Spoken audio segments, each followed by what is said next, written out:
Salam, hər vaxtınız xeyir olsun, əziz və hörmətli dostlar, dəyərli həmkarlar. Kivət internet mövzusuna davam edirik.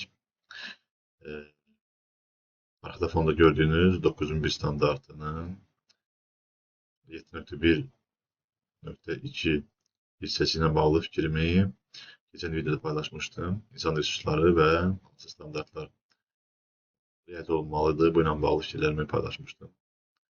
Demək ki, insan resursları çox önəmli bir mövzudur.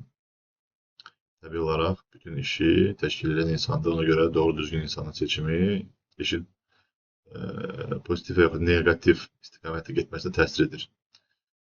Bununla əlaqədar diqqətimi bir mövzu çəkdi. Son zamanlar zəlzələlər çoxaldığı görsənir. Bununla bağlı bir araşdırma etdim. Araşdırmamın nəticəsini LinkedIn profilimdə paylaşmışam. Maraqlına girib baxa bilər. LinkedIn profilimdə mövcuddur. Demək, diqqətimi çəkən mövzu ondan ibarətdir ki, son 50 ildə, yəni 76-cı ildən 25-ci ilə qədər təqribən 25 dənə zəlzələ olmuşdu. Yəni 2 ilə 1 zəlzələ deməkdir, amma 2026-cı ildə 6 zəlzələ olmuşdu. Bu da zəlzələlərin artmasını göstərir. Bu səbəbdən diqqətimi çəkdi.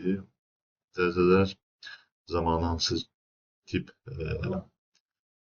qüsurlar, risklər görsəndiyi ilə bağlı məlumatı LinkedIn profilimdə də paylaşmışam. Arxada gördüyünüz kimi, eyni zamanda bu risklər hansı tip tikililərdə görülmüşdü.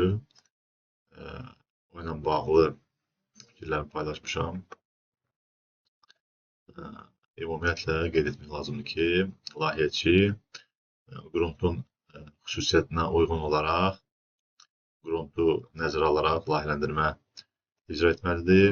Azərbaycanda da minimal norma olaraq seismik rayonlarda tikinti norması var. AZDT 2.3-1 və digər normalar var ki, hansını ki, istifadə etməlidir. AZDT 2.16-2-1, AZDT 2.17-1, AZDT 2.20-1 və digər normalar var ki, hansı ki, betonun keyfiyyətini müəyyənləşdirir. Burada arxada istifadə olunan suya olan keyfiyyət normasıdır.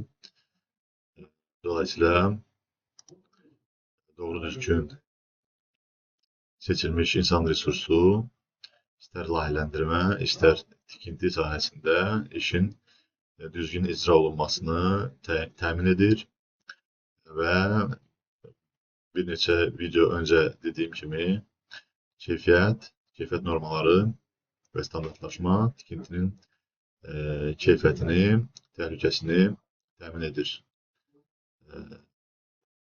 Bugünə deyəcəyim bu qədər. Diqqətinizə görə təşəkkür edirəm. Sağ olun.